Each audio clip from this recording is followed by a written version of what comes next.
કમોસમી માવઠાનું સંકટ તોળાઈ રહ્યું છે। 29-30 માર્ચે કમોસમી વરસાદની આગાહી કરવામાં આવી છે। વેસ્ટર્ન ડિસ્ટર્બન્સથી વરસાદ રહેશે। 29 માર્ચે બનાસકાંઠા અને કચ્છમાં કમોસમી વરસાદની આગાહી કરવામાં આવી। 30 માર્ચે કચ્છ અને બનાસકાંઠામાં વરસાદની આગાહી કરવામાં આવી છે। આ ઉપરાંત પાટણ, સાબરકાંઠા, અરવલ્લીમાં પણ કમોસમી વરસાદની આગાહી કરવામાં આવી છે। 25 થી 28 માર્ચ સુધી ગરમીની અસર રહેશે।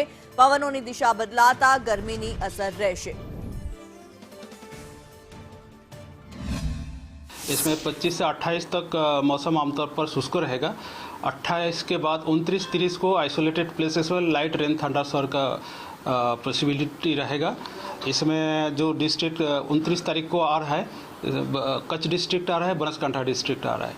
और जो 30 तारीख को जो डिस्ट्रिक्ट आ रहा है, कच्छ, बनासकांठा, साबरकांठा, अरावली, माहीसागर और दाहोद के लिए हम लोग दिए हैं। अहमदाबाद के लिए आज का जो पूर्वानुमान है पार्टली क्लाउडी स्काई रहेगा। जो उच्चतम तापमान है 36 डिग्री सेंटीग्रेड के आसपास रहने का पूर्वानुमान है और जो लघुतम तापमान है 25 डिग्री सेंटीग्रेड के आसपास रहने का पूर्वानुमान है। और कोस्टल क्षेत्र में अभी पवन का दिशा जो रहेगा उत्तर पश्चिम से उत्तर दिशा से पवन चलने का स्थिति रहेगा और स्पीड रहेगा 15 से 20 नॉट। सबसे ज़्यादा तापमान रिकॉर्ड हुआ है अमरेली में 37.3 डिग्री सेंटीग्रेड, जो सामान्य से 0.8 डिग्री सेंटीग्रेड नीचे है। ત્યારે આ મામલે વધુ જાણકારી સાથે અમારા સહયોગી લખમા જોડાયેલા છે। લખમા, આપની પાસે આવવા માંગીશું। જે પ્રમાણે માવઠાની આગાહી કરવામાં આવી છે, કમોસમી વરસાદનું જે સંકટ તોળાઈ રહ્યું છે, વિંડીના માધ્યમથી આપની પાસેથી જાણવા માંગીશું કેવી છે સ્થિતિ?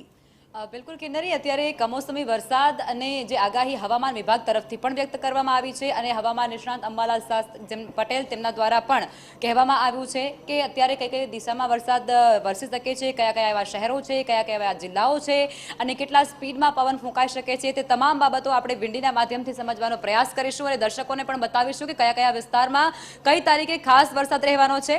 29 તારીખની આપણે અહીં વાત કરવાના છીએ અને 30 તારીખ માટે ખાસ અહીંયા આપણે બતાવવાના છીએ। જેમ કે સૌરાષ્ટ્રના પંથકોથી આપણે પહેલા શરૂઆત કરીશું। જામનગર વિસ્તાર છે, ત્યાં પણ કમોસમી વરસાદ રહી શકે છે। જૂનાગઢના ઘણા ખરા વિસ્તારોમાં, વેરાવળ સહિતના જે પંથકો છે ત્યાં પણ કમોસમી વરસાદ રહી શકે છે। તો ભાવનગર અને જે અમરેલીનો વિસ્તાર, અરવલ્લીનો માફ કરશો, અમરેલીનો જે વિસ્તાર છે અહીંયા, એ અમરેલીના વિસ્તારમાં પણ ક્યાંક છૂટો છવાયો વરસાદ રહી શકે છે, તો હળવો વરસાદ રહી શકે છે, પણ હા, પવનો ત્યાં પણ ભારે ફૂંકાઈ શકે તેવી આગાહી વ્યક્ત કરાય છે। આ તરફ કચ્છમાં પણ ખાસ એવો વરસાદ રહી શકે છે। સૌથી વધારે આગાહી એ ઉત્તર ગુજરાતમાં અને કચ્છના ઘણા ખરા વિસ્તારોમાં કરવામાં આવી છે। ખાસ કરી ગાંધીધામ અને જે આસપાસના વિસ્તારો છે ત્યાં વધારે વરસાદ રહી શકે છે। આ તરફ દક્ષિણ ગુજરાતમાં આ વખતે કમોસમી વરસાદ જે ઉત્તર ગુજરાતની દ્રષ્ટિએ ઓછું રહે તેવી અત્યારે શક્યતાઓ છે, પણ હા, ભારે પવન એ દક્ષિણ ગુજરાતની અંદર પણ રહી શકે છે। સુરત છે, વાપી, વલસાડ અને દાહોદ સહિતના જે પંથકો અહીંયા છે, દાહોદમાં પણ વરસાદ રહી શકે છે 30 તારીખે, ખાસ કરી 29 તારીખે પણ ત્યાં રહી શકે છે।